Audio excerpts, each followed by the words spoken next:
I remember watching this guy walk through the door as a regular human being, talking to us just like a really nice guy. And the night before, he was the master on stage.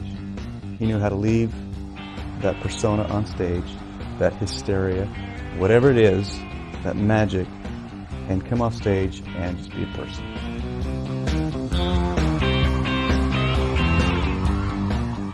Elvis Presley is an American icon that ushered in a music revolution that triggered a global cultural transformation.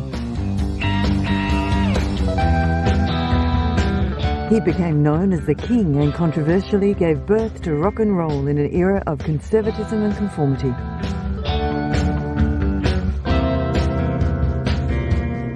Through his music, Elvis opened the door for black musicians and sparked greater tolerance of open sexuality. Elvis used to talk and he used to say, you ever wonder, Marianne, how you're going to be remembered? By the time he died in 1977, Elvis had starred in over 30 Hollywood movies and reinvented himself in Las Vegas as a kind of all-American superhero.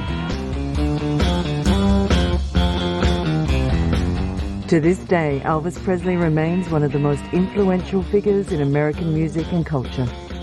I wouldn't want to fashion myself after any one individual because I would like to develop my own technique, Elvis Presley lives on. Elvis Aaron Presley was born in a humble family shack in East Tupelo, Mississippi on January 8, 1935. Sadly, his twin brother Jesse was stillborn, and his parents Vernon and Gladys were financially challenged and at times relied on welfare just to get by. It was the middle of the Great Depression, and East Tupelo was a haven for poor sharecroppers and unskilled factory workers. Elvis's family life was turbulent during these early years, largely due to his family's poverty.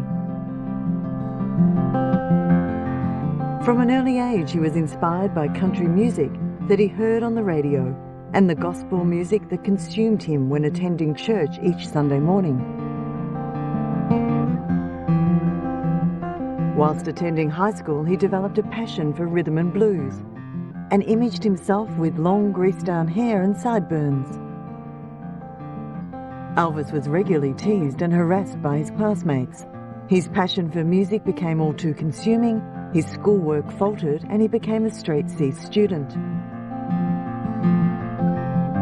When aged 18, he recorded a number of demo tracks at Sun's studio and caught the eye of the owner, Sam Phillips.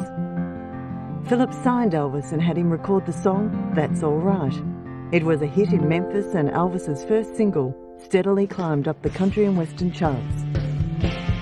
He quickly gained national attention with his forthcoming singles, and his sensual performing style raised eyebrows throughout a very conservative United States.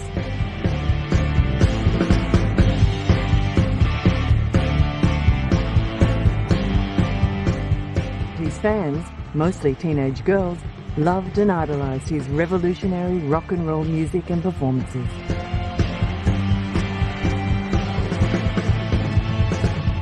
Elvis learned to play to the girls, teasing them with his body movements and making them scream each time he swiveled his hips. In 1955, Sam Phillips sold Elvis's contract to RCA Records. Moving to RCA was a major step in Elvis's career, gaining national and international promotion and distribution. The release of his first album, simply titled Elvis Presley, sold over 360,000 copies in just over a month and became RCA's first $1 million album by a single artist. Elvis Presley also became the first album in music history to sell over 1 million copies.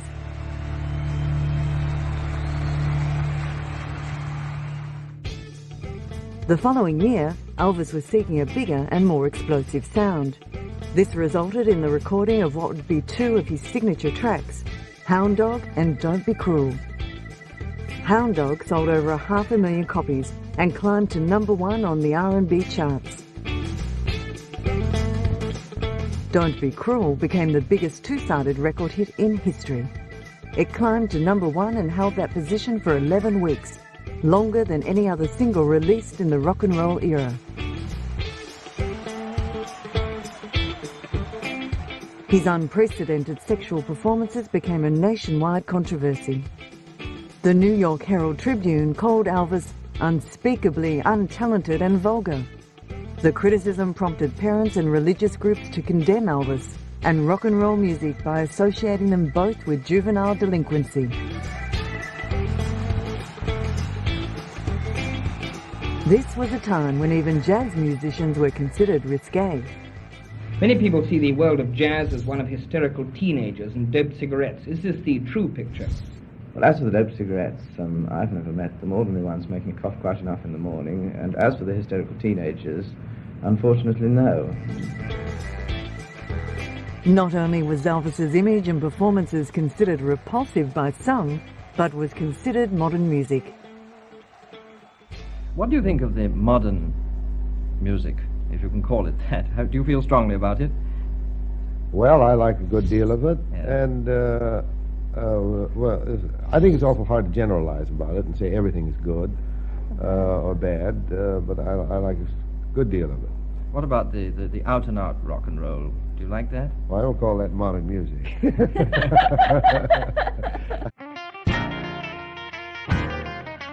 Elvis's performance on The Ed Sullivan Show made television history when the censors decided to shoot the rock and roll star only from the waist up.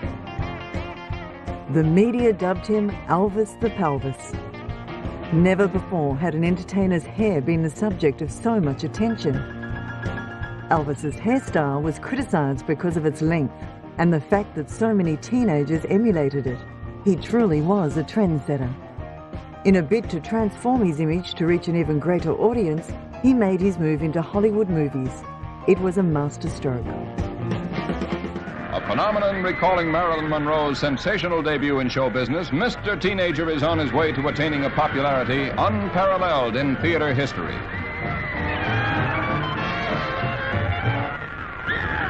But hear this, all ye young at heart, the handsome king of rock and roll will soon be seen in his first picture, titled Love Me Tender.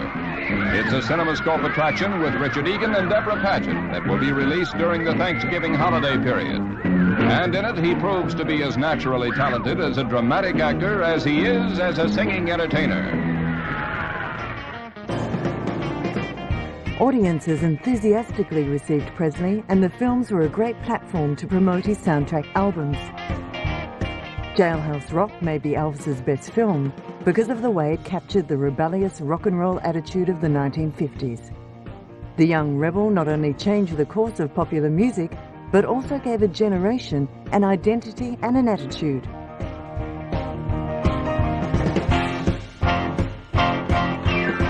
Jailhouse Rock was the first single ever to enter the British music charts at number 1.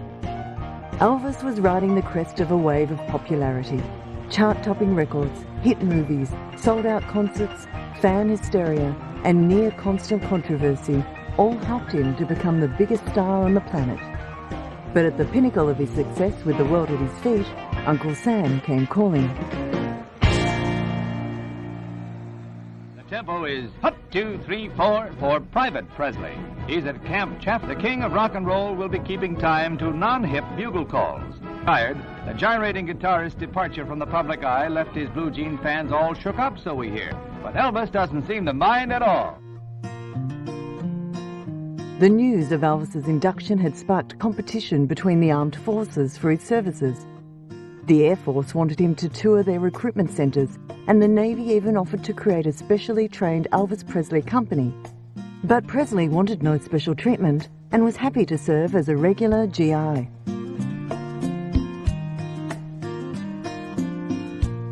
He was meant to report for his induction into the Army on January 20, 1958.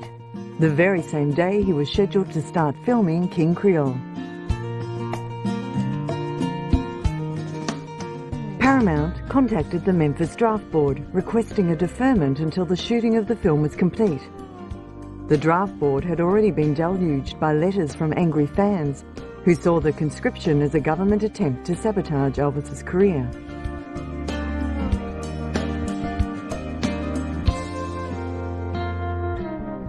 President Eisenhower even received letters regarding the Elvis Presley draft situation. In order to ebb the tide of criticism, the draft board agreed to grant Elvis a 60-day deferment.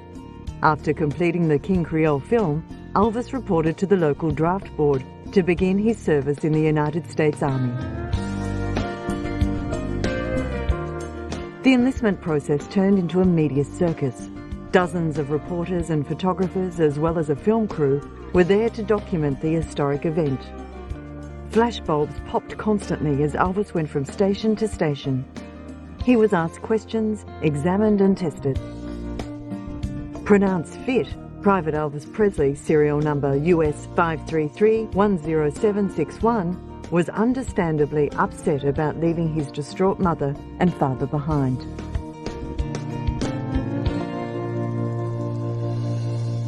His lucrative career as rock and roll king interrupted for a while, Elvis Presley begins his military service at Fort Chaffee, Arkansas.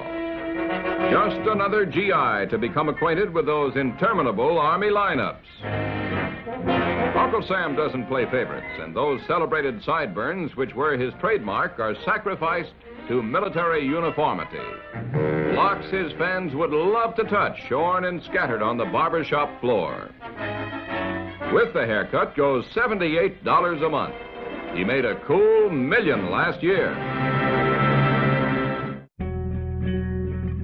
Subsequently, issued with his U.S. Army uniform, Private Presley was assigned to the 2nd Armored Division at Fort Hood, Texas, for basic training. Whilst Elvis was in the middle of his training, his mother grew seriously ill. Gladys had not been healthy for some time. She had always wanted the best for Elvis and loved watching his singing and acting career take off. However, as his popularity grew, he was home less and less, and Gladys sank into a deep depression. To deal with her loneliness and fears, Gladys drank heavily while Elvis was away. Sadly, Gladys' love, Smith Presley, died of a heart attack when she was only 46 years old. But Elvis had to soldier on. After completing his training, he and the 1,400 other members of his company boarded a train to New York, where they were to have a brief layover before being shipped off to West Germany.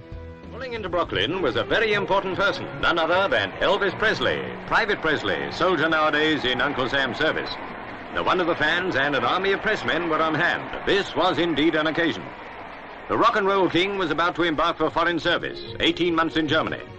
How the army would stand the impact of Mr. Presley was a big question months ago, but not now, as Elvis explains. Elvis, since you've been in the Army, have the boys given you kind of a rough time in the barracks because of your past career, would you say? No, sir, I was very surprised. I've never met a better group of boys in my life. They probably would have if it'd been like everybody thought. I mean, everybody thought I wouldn't have to work and I would be given special treatment and this and that. But when they looked around and saw I was on KP and I was pulling guard and everything just like they were, well, they figured, well, he's just like us. The conservative pressmen took their last opportunity to quiz the king of rock and roll about his music and its possible demise. Well, sir, rock and roll has been around for many years. It used to be called rhythm and blues. And as far back as I can remember, it's been very big, although in the last 5 years it's gotten much bigger. But I personally don't think it will ever die completely out. Because they're going to have to get something mighty good to take its place as far as the young people are concerned. What about cleaning it up or at least improving it morally and maybe taking the wiggle out of it? Well, sir, you take the wiggle out of it, it's finished. Have you had any incident? Why is that? Well, rock and roll music, if you like it, and if you feel it, you can't help but move to it. That's what happens to me. I can't help it. I mean, I have to move around. I can't stand still. I've tried it, and I can't do it. Elvis was then asked to answer his many critics that claimed that he was a bad influence on his young fans. Yes, sir, I have. I don't see I've tried to figure it out. I don't see how they could think that it would contribute to juvenile delinquency. Someone that's only singing and dancing. I don't see that, because if there's anything I've tried to do, I've tried to live a straight, clean life and not set any kind of a bad example. But I will say this, excuse me, sir. I will say that there are people that are going to like you and people that don't like you, regardless of what business you're in or what you do. You cannot please everyone. Elvis then shipped out of the Brooklyn Navy Yards aboard the USS General Randall, bound for Bremerhaven, West Germany. On the eve of the departure, Elvis was promoted to private first class. Unbeknownst to Presley, he was nearly as popular in West Germany as in the United States. Nearly 2,000 screaming German fans greeted him when he docked in Bremerhaven.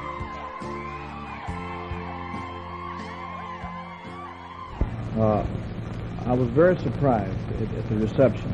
I wasn't expecting anything quite that big, and I only regret that I didn't have more time to stay there with them. But maybe someday I can come back when my Army tour is up as an entertainer, and then I'll have more time, and maybe I'll have an opportunity to kind of make myself at home over here. Arrivederci. Oh, that's Italian. Elvis was assigned duty as a Jeep driver, the perfect assignment for a man who loved cars as much as he did. He was rewarded for his diligence by being promoted to corporal. Despite the public hype surrounding him, Elvis behaved just like any other soldier.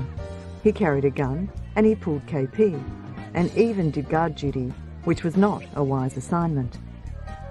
Because Elvis was so famous in Europe, whenever he was exposed to the public, they appeared in droves. One night a huge crowd gathered when Elvis was doing guard duty at a military entrance. He was standing as ordered, but was surrounded by hundreds and hundreds of fans. It practically took a platoon to rescue him. Elvis's Army MOS was as a tank gunner, which seemed to be a more appropriate assignment. Elvis loved guns, and these were big ones. But there was a problem. Because the guns were so loud, he began suffering from ringing ears, and at times seemed to be deaf. Eventually, Elvis was taken out of the tanks. Elvis was permitted to live off base with his family during his tour in Germany. He rented a modest house where he lived with his father and grandmother. Regularly, he'd invite fellow soldiers over for jam sessions. One of Elvis's army buddies invited a young girl named Priscilla Bailu. It was love at first sight when Elvis met the girl that would one day be his wife. For Priscilla, dating Elvis Presley was a dream come true. But the romance came to an abrupt end only a few months after it began.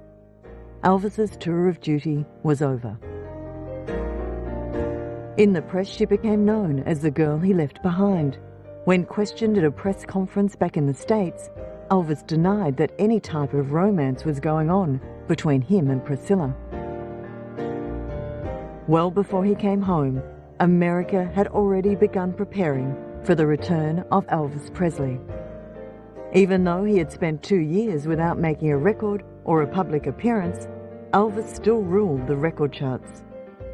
I understand that you want to become a dramatic actor, is that right? Well, so that's my big ambition now. It takes a lot of time, a lot of experience, but I hope I make it. I mean, that's what I want to do. And do you feel that you want to fashion yourself after Sinatra or perhaps James Dean? I wouldn't want to fashion myself after any one individual, because I would like to develop my own technique. You know. I mean, don't get me wrong. I mean, I admire Mr. Sinatra. I think he's a great actor and all that, but I wouldn't want to pattern myself after any individual. All this means, of course, that some of your music will lose, perhaps. You'll be doing fewer records? No, sir, it doesn't mean that, because I wouldn't want to give up singing. I'm only saying that I would like to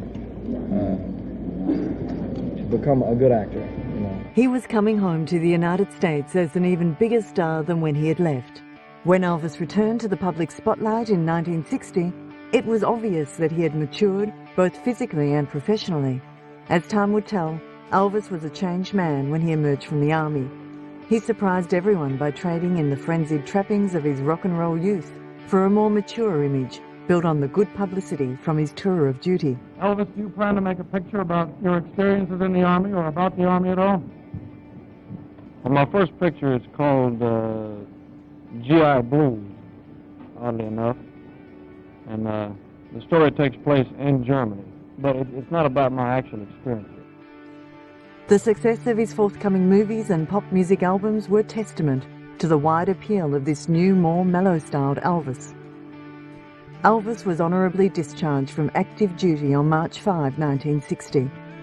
He received his mustering-out cheque of $109 and he could now return to the life and career he had left behind. Presley had now won the hearts and minds of his mainstream press and general public. When Elvis released his biggest hit ever, It's Now or Never, he received airplay on conservative radio stations that previously didn't play his records, thus exposing him to a wider adult audience. Elvis wasn't the only Presley to find a new love in Germany. His father, Vernon, met Dee Stanley whilst living there. Dee returned to America with Vernon after Elvis's discharge, and the two were married in Alabama. Elvis did not attend his father's wedding, which led to speculation that the marriage caused friction between the two men. Elvis not only gained a stepmother, but he got 3 stepbrothers as well. Billy, Rick and David grew very close to Elvis. Elvis wasn't only their big brother, he also became their role model and protector. When I was a kid in school, I didn't get along with people too well. Everybody, I thought, was trying to use me. I mean, everybody was trying to get to me because of Elvis. As a result, I didn't have a real good attitude about high school. Elvis saw this rebellious streak in my life, and he said, "Hey, David, forget school. Go to work for me. Drop out of school, go to work for me, and I'll take care of you." Elvis's first television performance after his discharge was on the Frank Sinatra Timex special, Welcome Home Elvis. The program received phenomenal ratings, gaining a 41.5 share for that evening. Elvis was paid a staggering $125,000 for a total of 6 minutes on the air. But this would be his last television performance for 8 years. When Elvis's fans wanted to see him now, they would have to go to the movies. In May 1960, Elvis returned to Hollywood to begin shooting GI Blues. The film was enormously successful, and the soundtrack album reached #1 quickly, remaining on the charts longer than any other Elvis Presley album. Movie critics approved of his new image and predicted he would find plenty of new fans amongst older women. Elvis didn't share the critics' enthusiasm for GI Blues. He felt that there were too many musical numbers and believed some of them made no sense within the context of the plot. He was also concerned that the quality of many of these songs were not as good as the music in his earlier films. His manager pushed Presley into a heavy movie-making schedule, focusing mostly on low-budgeted musical comedies. Elvis at first insisted on pursuing more serious roles, but his attempts to be a dramatic actor in The Flaming Star and Wild in the Country both flopped at the box office. He then reverted to the low-budget soundtrack formula. The 27 films he made during the 1960s were mostly canned by critics, but were consistently successful at the box office. 7 years after Elvis first met Priscilla, he proposed. The wedding ceremony took place at the Aladdin Hotel in Las Vegas and took less than 10 minutes. 2 months later, it was announced that Priscilla was pregnant, but after the arrival of their daughter, Lisa Marie, the relationship broke down. Some years later, they held hands during their divorce proceedings and remained friends. Recently, Priscilla reflected on her time with the man she held so dear. To me, the times I cherished were the times that we were alone. And, you know, there was always so many people in the entourage at all times. And we lived and breathed together with the entourage, traveled together, ate together, and experienced a lot of things. But the times that we were alone and when he really revealed himself. During his time in Hollywood, it was often rumoured that Elvis dated his co-stars, something that Marianne Mobley strongly denies. You know, we never dated. We did 2 movies together. We were great friends, and we never dated. In fact, I never saw him off the MGM lot, which was my home studio, except on 2 occasions. And once he and the boys were taking me home because my car was in the shop. And then once when he invited my husband and I to come to Vegas for one of his concerts. But always, one of the boys would call and say, Marianne, we got a new number at the house, and Elvis wanted you to have it in case you ever needed us.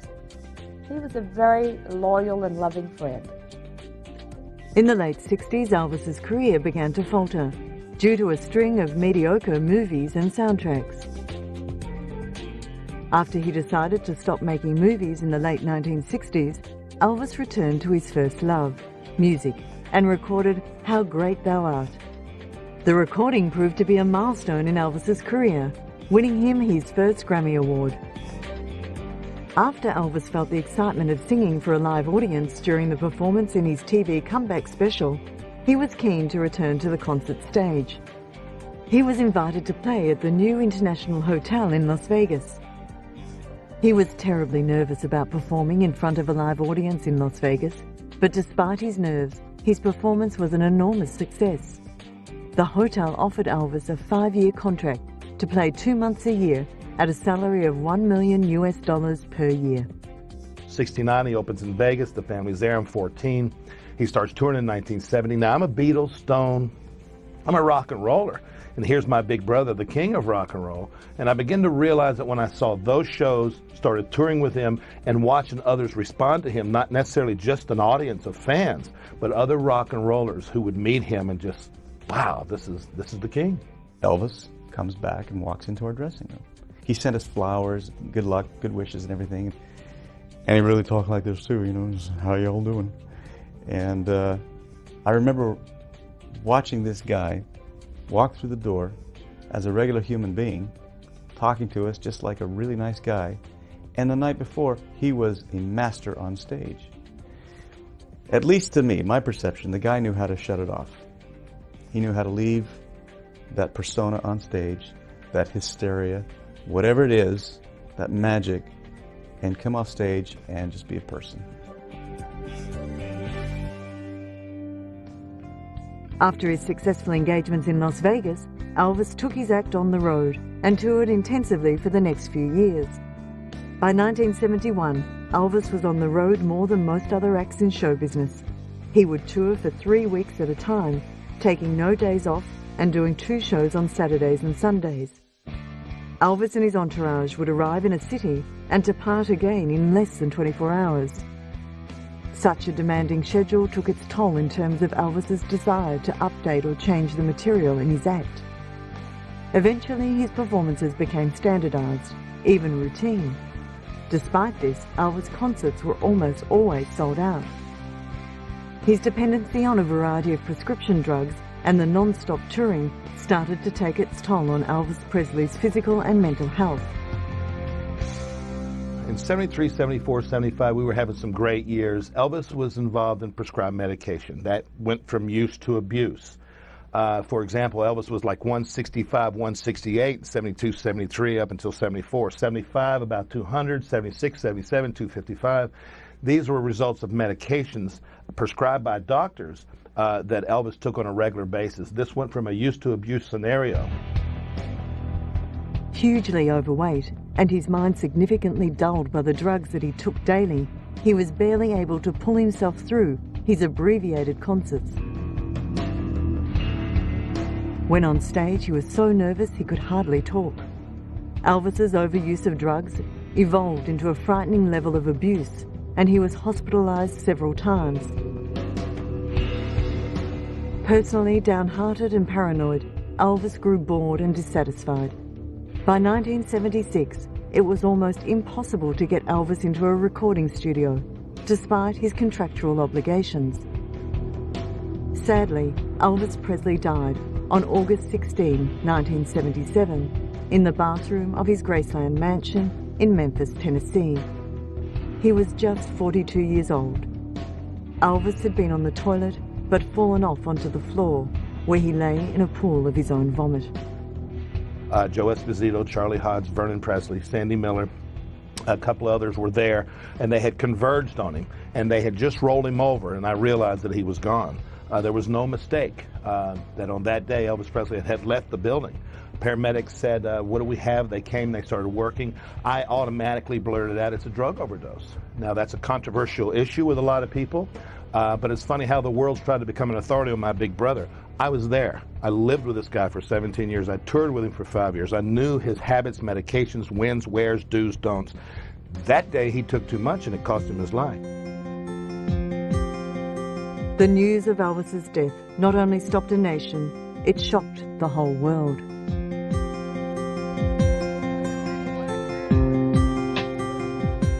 Within an hour after Elvis's death, fans began to gather in front of Graceland. By the following day, when the gates were open for mourners to view Elvis's body, the crowd was estimated to be 20,000 and grew to a staggering 80,000 mourners at the close of the day. Much like the day that President Kennedy was assassinated, everyone remembers where and what they were doing when they first heard the news, Elvis is dead. President Jimmy Carter issued a statement that credited Presley with having permanently changed the face of American popular culture. Eventually, so many mourners arrived that it was impossible for them all to be admitted to Graceland. Law enforcement officials were there in force, concerned that the crowd might get out of hand. But fortunately, although the gathering was at times hysterical, it remained peaceful. The stifling Memphis heat and the emotions felt on that day took its toll on some. The official coroner's report states cardiac arrhythmia as the cause of Presley's death, but later it was admitted that his death was caused by a cocktail of 10 prescribed drugs, taken in doses no doctor would ever prescribe.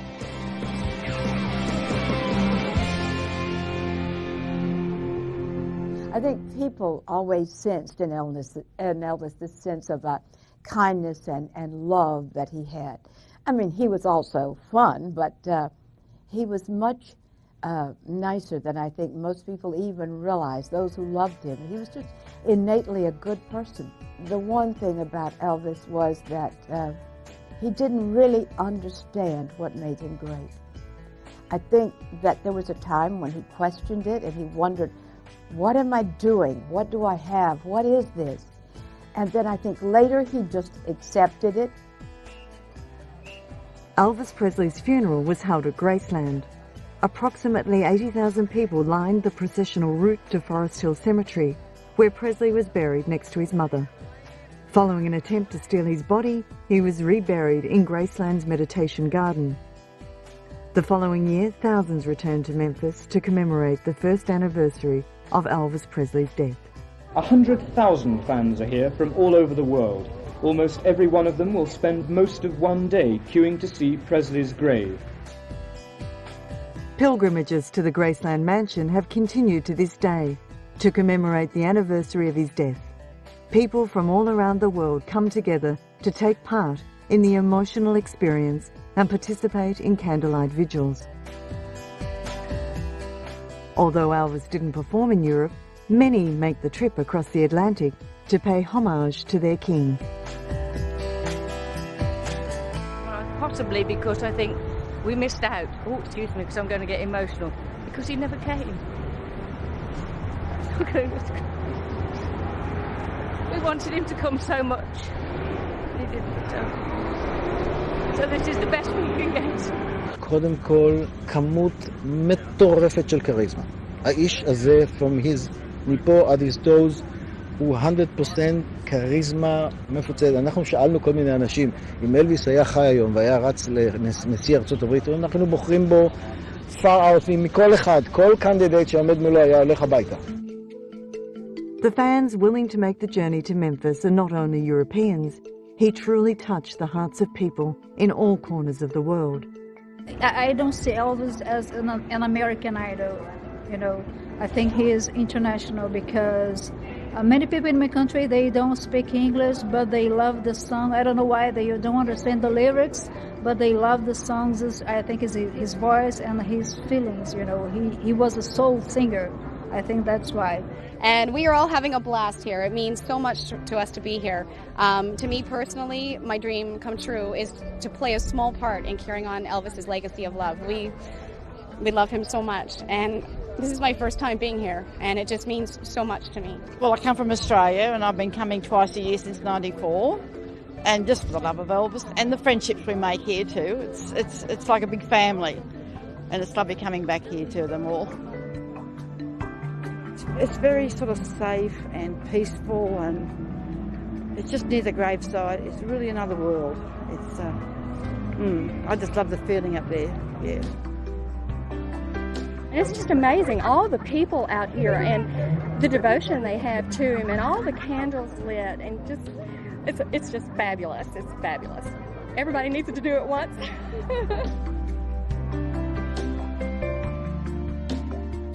Priscilla Presley made an appearance as part of an event marking the 30th anniversary of Elvis Presley's death. During a sold-out session, she spoke of her love of his music. Every song he sang, he put his heart and soul into it. And it's hard to have a favorite song because just when you say, oh, this is my favorite, then you hear another song and you go, oh, God, this is my favorite. And then you hear that song and you go, oh, that song brings back memories. I really like that song. And, you know, I don't know. When you grow up or you grew up listening to Elvis songs, there's really a special meaning to all of them. It's been going on for 30 years. It doesn't look like it's ever going to stop. I don't know why. I think Elvis just was one of those magical dudes, man. I mean, he was a highly spiritual individual. He had a tremendous charisma and magnetism about him that goes beyond explanation. I mean, if Elvis Presley walked into this building today, I would feel the presence of him. I mean, that's how strong his presence was. And that's an unexplainable phenomenon that I think in 30 years from now, I'll be 80-something years old, and we may be still sitting in this room talking about why is Elvis Presley so big. The 30th anniversary saw not only loved ones and family members reflect on Elvis's life, but also Marianne Mobley, who gave a personal insight into what Elvis thought about his own legacy. I do think that Elvis would have been surprised. Elvis used to talk and he used to say, you know, you ever wonder, Marianne, how you're going to be remembered? And I think he would be very surprised, pleasantly so, to know that 30 years later that about 50,000 people will be coming to Graceland on the anniversary of his death. Elvis has made a lasting impression on some of the most unlikely of fans. A former Japanese Prime Minister is a self-confessed Elvis maniac. He was terribly excited when he took a tour of Presley's Graceland home with President George W. Bush. The visit here is an indication of how well known Elvis was around the world. There's a lot of people still singing Elvis Presley songs here in the States, and there's a lot of people who loved Elvis Presley in Japan, including the Prime Minister. The Prime Minister, who actually shares his birthday with Elvis, demonstrated his vocal talents. Love me tender.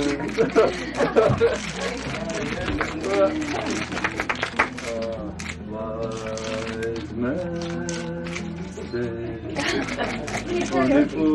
We need karaoke. I thought you were going to do Blue Suede Shoes. Elvis's daughter Lisa Marie and Priscilla clearly enjoyed the antics of Kozumi during their private tour. Lisa Marie has been actively keeping the Presley music tradition going. In 2003, she released her first solo album titled To Whom It May Concern. The album received positive feedback from her peers in the industry.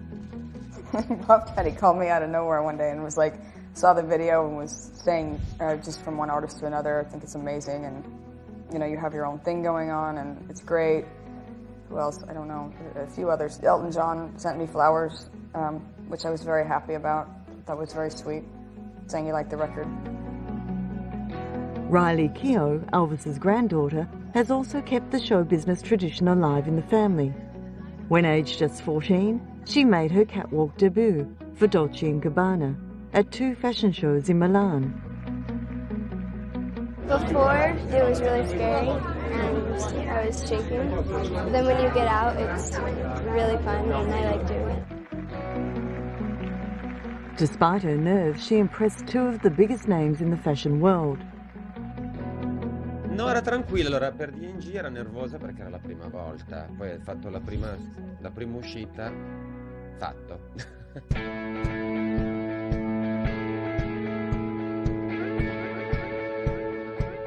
Riley's mother, Lisa Marie, made history when she married another musical king, the king of pop, the late Michael Jackson. It's been said that imitation is the greatest form of flattery.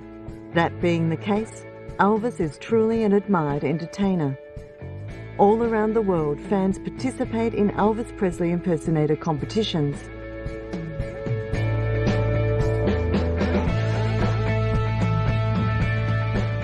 Israeli Elvis impersonators regularly gather at a petrol station known as the Elvis Inn near Jerusalem. The crowd in Israel love this song.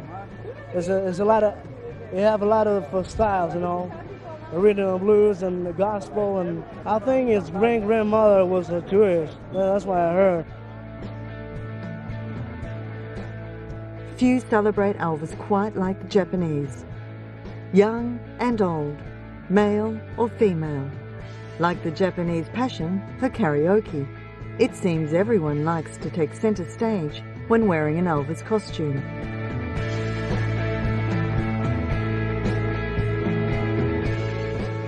Some even see him as a godlike figure. 神の子として生まれてね、本当に素晴らしいんですよ。ね、もう歌も最高、姿も最高、顔も最高、身長も最高、すべて、エルビスすべてです。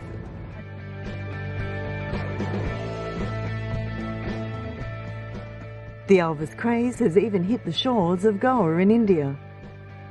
And it's good for business, entertaining locals and tourists alike. Response is very good, very good. I don't have a place to sit. People are shouting at me. I don't know how to cope with it. Wish me luck. This is the most greatest thing that ever happened to me.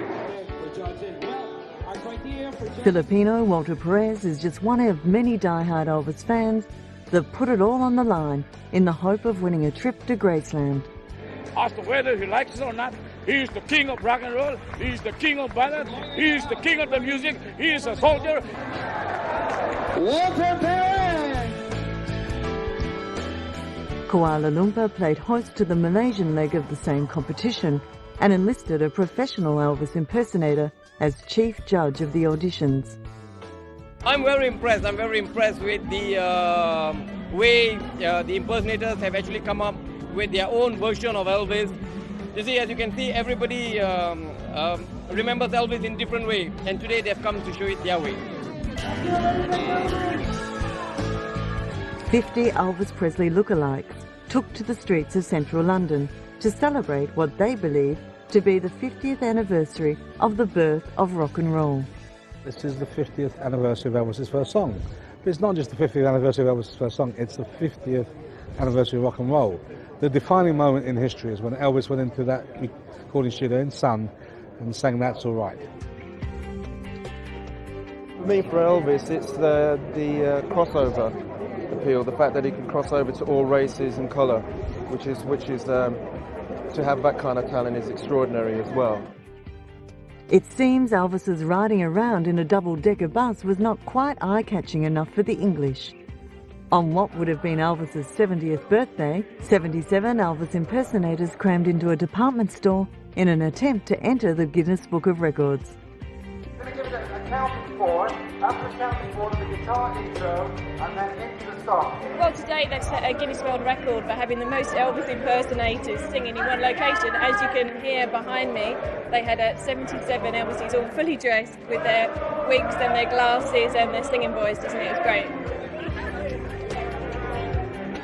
The ongoing Elvis phenomenon is largely due to his following of loyal fans. Today, his influence is still felt by performers from all generations. He was definitely a pioneer of trying to do a little bit of everything, of being a triple threat, acting and singing and dancing and just being a full-fledged entertainer. So I guess I'm trying to follow in his footsteps in a way. Hound Dog was one of the first records I had. It was a tiny little 45, and it was Hound Dog, and I used to listen to it all the time. So yeah, Elvis, a big part of my musical education.